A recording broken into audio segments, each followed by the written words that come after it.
Hello friends, welcome to இனிது channel. இன்றைக்கி நம்ம பார்க்க போகிறது வாழைப்பூ கோலா உருண்டை எப்படி செய்கிறதுன்னு பார்க்கலாம். அதுக்கு முன்னாடி சேனல் சப்ஸ்கிரைப் பண்ணாதவங்க சப்ஸ்கிரைப் பண்ணிக்கோங்க. கூடவே பெல் ஐக்கான் இருக்கும், அதை கிளிக் பண்ணி ஆல் கொடுத்துக்கோங்க. அப்போ தான் நான் போடுற வீடியோஸ் உங்களுக்கு நோட்டிஃபிகேஷனில் வரும். என்னோடய எல்லா வீடியோஸையும் மிஸ் பண்ணாமல் பாருங்கள். இப்போ வாழைப்பூவை எப்படி ஈஸியாக உரிக்கிறதுன்னு நான் ஃபஸ்ட்டு சொல்கிறேன். இங்கே பாருங்கள், இந்த மாதிரி ஒரு சீப்பை அப்படியே எடுத்துக்கோங்க. அப்போ தான் ஈஸியாக இருக்கும். இந்த மாதிரி எல்லா வாழைப்பூ உள்ள எல்லாத்தையுமே எடுத்துக்கணும். ரொம்ப சின்னதாக இருந்துச்சுன்னா வேண்டாம். இப்போது இதில் இப்படி ஒரு கீறி விட்டுட்டு இந்த உள்ள நரம்பையும் அதுக்குள்ளே ஒரு பேப்பர் மாதிரி இருக்கும், அதையும் எடுத்துக்கலாம். எடுத்து அது வேஸ்ட் ஆகிடும், வேஸ்ட் பண்ணிடலாம். இந்த மாதிரி எல்லாத்தையுமே உங்கள் நகத்தில் அப்படி கீறி விட்டுட்டு இது எல்லாத்தையுமே ஈஸியாக எடுத்துடலாம். இது ஒரு 10 நிமிஷத்தில் இந்த மாதிரி எடுத்திங்கன்னா ஃபாஸ்ட்டாக எடுத்துடலாம். சீக்கிரமாகவே உங்களுக்கு வேலை முடிஞ்சிடும். நான் ஏற்கனவே உங்களுக்கு வாழைப்பூ பருப்பு உசிலி எப்படி பண்ணுறதுன்னு போட்டிருக்கேன். அதோட லிங்க்கை நான் டெஸ்கிரிப்ஷன் பாக்ஸில் கொடுக்குறேன், நீங்கள் செக் பண்ணி பாருங்கள். அதுவும் ட்ரை பண்ணி பாருங்கள், அதுவும் சூப்பராக இருக்கும். இந்த மாதிரி பாருங்கள், எல்லாமே ஈஸியாக எடுத்துட்டேன். நான் இப்போ உங்களுக்கு ஃபாஸ்ட் பண்ணி காமிச்சிருக்கேன். இதை நீங்கள் எடுத்திங்கன்னா ஒரு 10 நிமிஷத்தில் எல்லாமே இந்த மாதிரி எடுத்துடலாம்.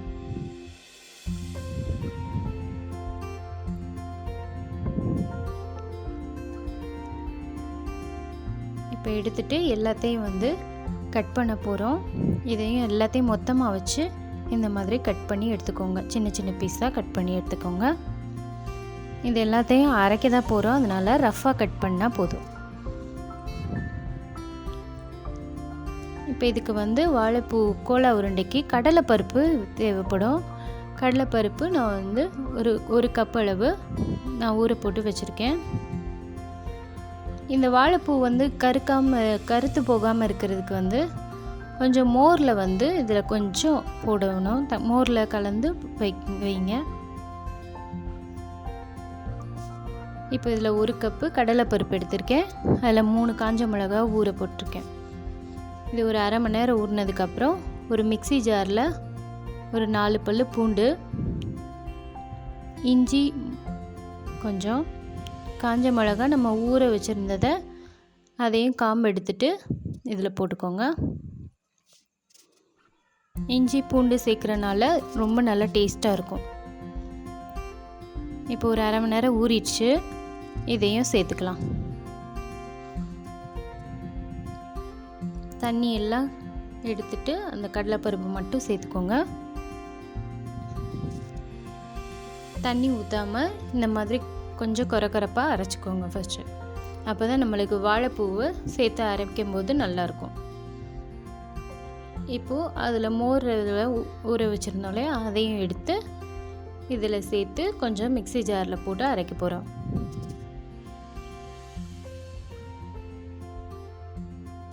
கொஞ்சம் கூட தண்ணி ஊற்றக்கூடாது. கொஞ்சம் கொத்தமல்லி சேர்த்து எல்லாத்தையும் நான் அரைச்சி வச்சுருக்கேன். இதில் 2 ஸ்பூன் அளவு அரிசி மாவு சேர்த்துக்கிறேன். 2 ஸ்பூன் கார்ன்ஃப்ளவர் போட்டிங்கன்னா நம்மளுக்கு நல்லா கோலா உருண்டை நல்லா முறுமுறுன்னு வரும். ஒரு வெங்காயம் சின்ன சின்னதாக கட் பண்ணியிருக்கேன், அதையும் சேர்த்துக்கலாம்.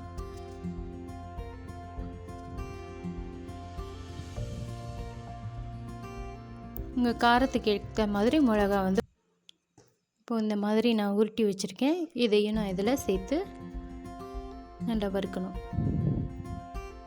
நல்ல ஒரு ப்ரௌன் கலராக வரும், அது வரைக்கும் நல்லா வறுக்கணும். அப்போ தான் உள்ளே நல்லா வேகும்.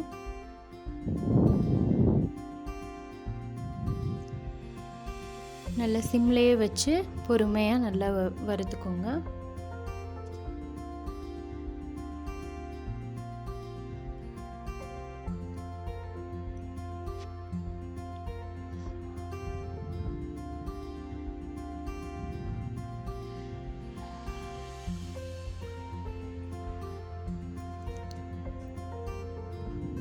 நல்ல எண்ணெயே சுத்தமாக இருக்காது, இதில் ரொம்ப நல்லாயிருக்கும்.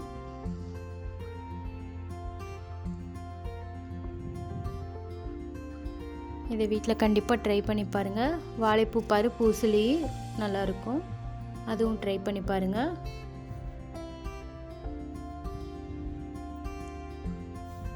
அவ்வளோதான், நம்மளுக்கு வாழைப்பூ சூப்பராக தயாராகிடுச்சு.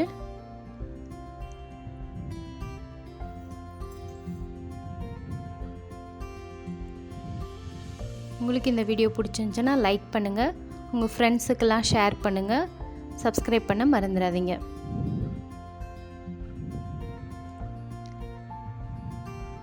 பாருங்கள், நல்லா வெந்திருக்கு வாழைப்பூ கோலா உருண்டை.